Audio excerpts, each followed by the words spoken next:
Hi, this is my review of Wardens of the Wild, a Lorebook of Elves. Wardens of the Wild is a source book that you can use to represent a different take on the origin and culture of the elves.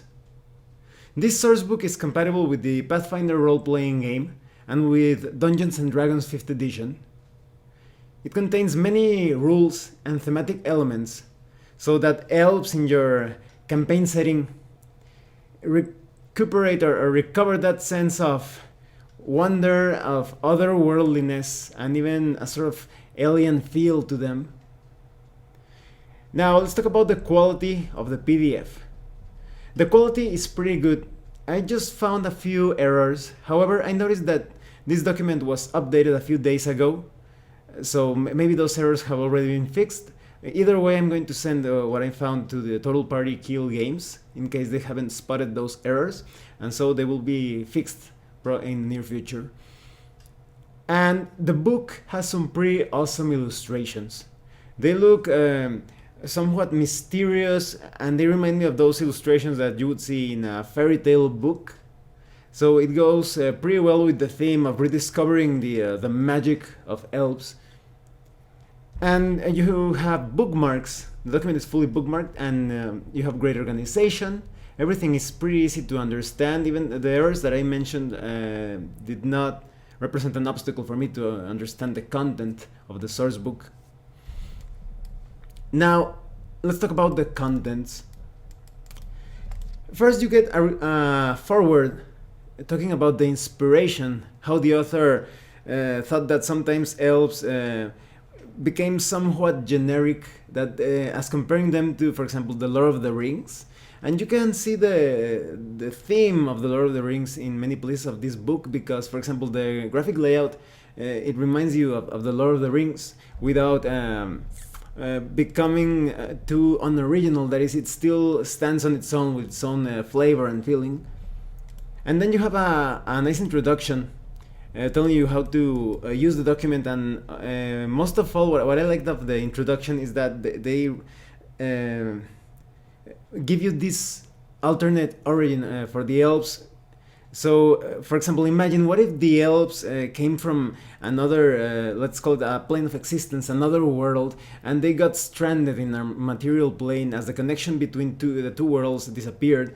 So now you have these elves that have a very little sense of connection with humanity. So in a way that they don't feel like inhabitants of this plane of existence, of this world. And so you have many different repercussions and, of course, adventure seeds related to cultural conflicts. And, for example, the elves brought a sort of diseases with them. So those are things that are usually ignored in some fantasy role-playing games. You know how you enter a village or a city and you see elves and you're like, oh, those are elves, and they're kind of like humans with pointy ears and a bit more slender. But here, when you see an elf using the material in the source book, you're going to be like, oh, that's an elf. I wonder what's he's doing here. What are his intentions? Is he a warrior? What kind of exotic techniques and weapons is he going to use? And so that's the kind of feeling that this source book expresses in great detail. And after the introduction, you have information, quite extensive information, on the different sub-races of the elves. You have their cultural backgrounds, how they interact with other races, their settlements, their cities. You have a lot of information to build, to tailor different settings to a particular sub-race of elves. You even have some sample settlements and sample NPCs and such. They practically give you everything that you need to represent a specific elven sub-race. And first, we have the Sylvan Elves, also known as the Duan Crane. And the Sylvan Elves feel quite tribal and quite wild. If you wanted to play like sort of like a predator elf, you should definitely choose this sub-race because they are quite aggressive when it comes to protecting their sacred groves and their homes. they will not hesitate to kill any race that trespasses without invitation, and they may even use their corpses as an example. That's the kind of feeling that this source book communicates. And with each of these sub races, you have different archetypes and abilities and prestige classes. So you can further customize a particular subrace for a character concept or class. So for example, with the Sylvan Elves, you have different abilities that, bonuses that you can add to different Pathfinder classes. So for example, if you have an Elf Arcanist, you increase the total number of points in the Arcanist's Arcane Reservoir by 1. Or maybe you're a monk and you add 1/4 point to the monk's key pool. And now what I've noticed of the Sylvan Elf characters with the material in this source book is that they feel a lot like survivalists, so to speak. They have a sort of like a ranger feel to them. So that's quite nice. So even if you have like a fighter or a cleric, it's going to have that sort of like I need to survive in the forest kind of feel. And you have some other feats and skills and defenses that go along with that theme. And before we move further, I just want to talk about reverie. Now, many of you know that when elves, they don't sleep, they enter this trance-like state. But here they build upon that. That is known as the reverie.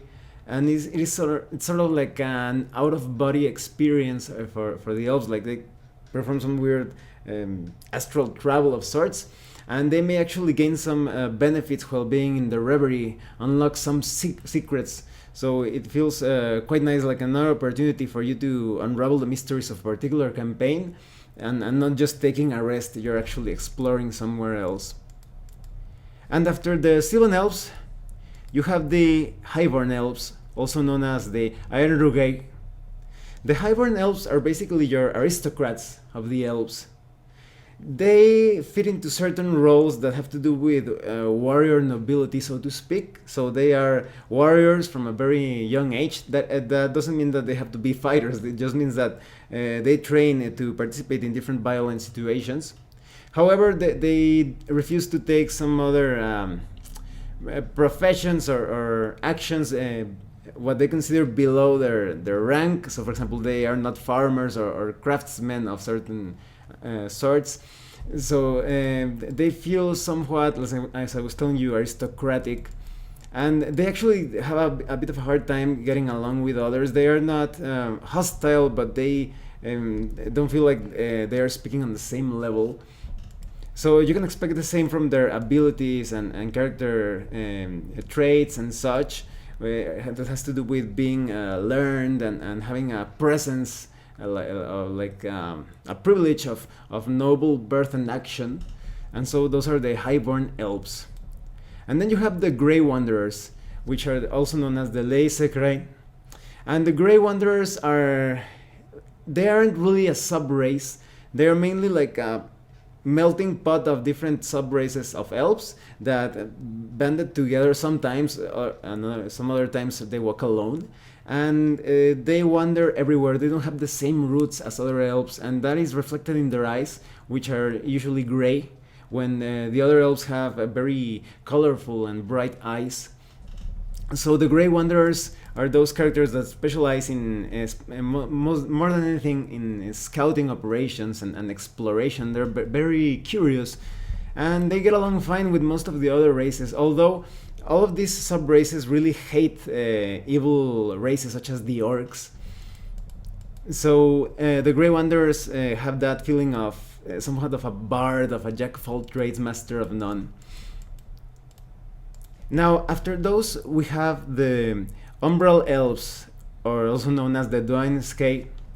Now, the Umbral Elves are quite cool in my opinion. They're somewhat moody and scary, because these are basically elves that got stranded in a shadowy world, and they try to interact with the people there known as the Fetchlings or the Night People, but they got betrayed by the Night People, so they kind of became vindictive and obsessed on getting revenge on those beings. And because they were moving around in those shadowy places, and they also specialized in fighting undead. So it's a very cool elf, because usually, in terms of dark elves, you usually just have the drow elves, but these elves also represent that side of darkness of the elves, but at the same time they are focused on fighting shadowy creatures. And then you have the elflings. Now the elflings are a very interesting subrace, because they kind of feel like half elves, half halflings, or half gnomes. What basically happened is that the elves banded together with a group of gnomes, halflings, and other fake creatures, because they were fighting this war priest of the Orcish god of war. And well, one thing led to another, and now you have these hybrids running around, and they feel a bit like they're all like tricksters. They have this characteristic of being like elves in different fairy tales and folklore, that they're always playing pranks and mischief. So that's a very interesting take. And you have another race that is quite useful at stealthy operations and stealing stuff and such. And then you have the half elves. And the half elves, as presented in this source book, are a bit more uncommon, because humans and elves don't really trust each other that much, so they're a bit of a rarity. And all of their characteristics, traits, and such are tailored around that idea of hybrid of human and elf, with the magic abilities of elves and the adaptability of humans. And as I was telling you, each of these sub-races has different archetypes and character classes. So for example, when it comes to the Sylvan Elves, their archetypes tend to be somewhat rugged, like, as I was telling you, a survivalist brawler type of feel. And for example, with the Highborn Elves, they have an archetype that is basically, it's a Magus archetype that creates swords out of magical energy. So they go in theme with each of the sub-races. And you have different prestige classes that further enhance or express each of the characteristics of the sub-races. Although the prestige classes are somewhat short in levels, in my opinion, they just have like 3 levels. And I usually prefer prestige classes that have 5 or more levels, but maybe that's just because I've played more on Dungeons and Dragons and 3rd edition and Pathfinder. But well, here you have those prestige classes. And you also have a nice selection of elven arms and equipment.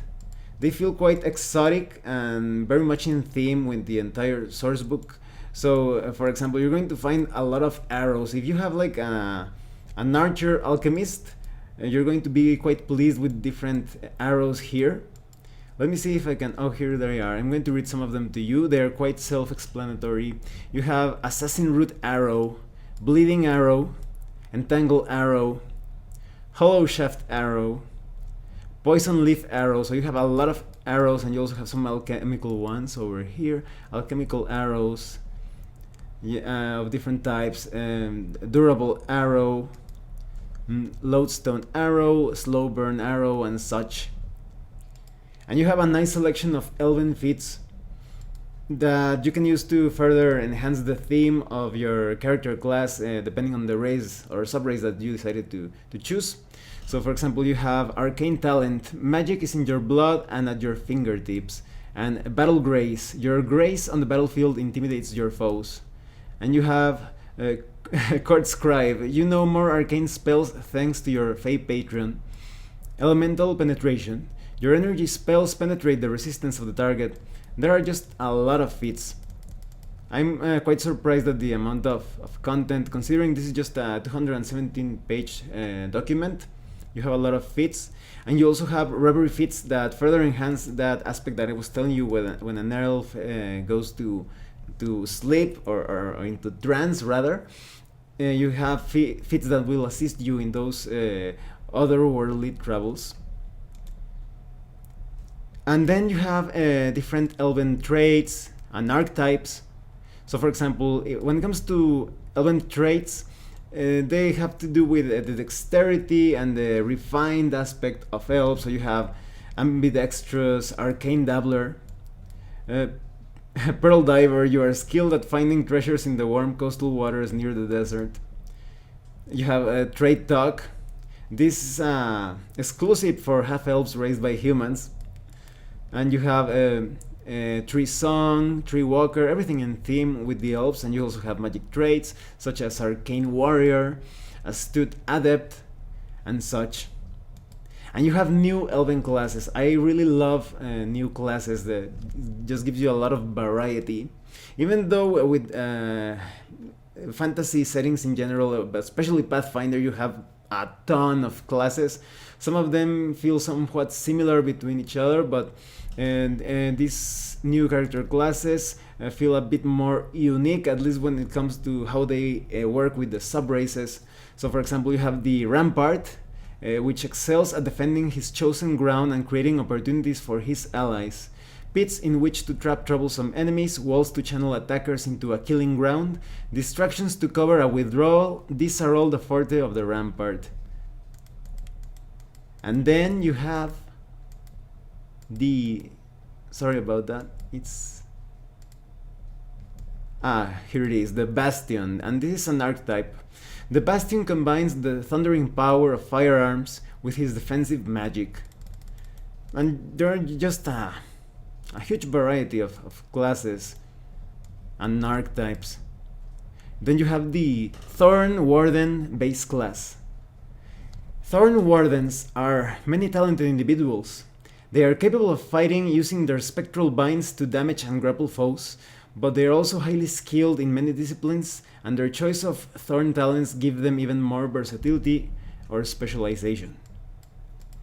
And you have a nice selection of spells, and as I was telling you, every spell, every feat, pretty much everything has its own Pathfinder version and Dungeons and Dragons 5th edition version, so it's no trouble at all to integrate them to either system. I would go so far as to say that you could also use them with other D20 based fantasy systems, so there is some material here that could serve as inspiration for the 13th Age, and some other old school, maybe Labyrinth Lord or Lamentations of Flame Princess. You have a lot of material for many D20 based systems. Now let me read some of the spells to you. So for example, you have Animate Vine. Of course, you had to have something related to nature. You have Blinding Beauty. Call Patron Avatar, that feels quite Dungeon Crawl Classics, that's pretty cool. Channel Patreon. Curse of Offended Sight. Elf Dance. Elemental Weapon. Inferiority of the Imperfect. And as you can see, those names kind of go in theme or in harmony with the sub races presented in the source book. And of course, you have magic items. And when it comes to weapons and armor and magic items in general in this source book, they'll feel quite exotic. So expect to see different curved blades and double blades and specialized bows and such. Now, some of the magic items names are the Elven Leaf tokens. Oh, and this one I really like a lot. This is the Fitchel, which is called also the Hermit's Tower, and it's basically a board game that you play with, that a wizard usually plays, and depending on if he wins or loses, he's going to get a bonus or a penalty. So it's a bit risky. You could play that game, and you could. It's somewhat of a risky proposition. If you're doing that before a major battle, you could get a major bonus or something somewhat negative. And you have more details on flora and fauna of the Elven Woods, and that's quite nice because this source book has everything that you need to have an entire party of elves, and they will all feel quite different because of the different sub-races and all the tools that you can use to build your classes, archetypes, feats, and such. And so it's nice that you have some details on Elven flora and fauna, because you will be able to explore forests and enchanted groves and haunted druidic circles and such. Now let me tell you what I think of Wardens of the Wild.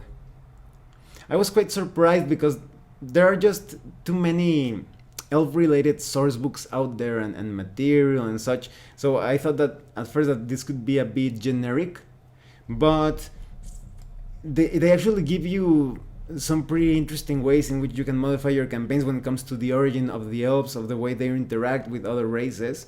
The character classes are very much welcome, and all those options of feats and skills and traits.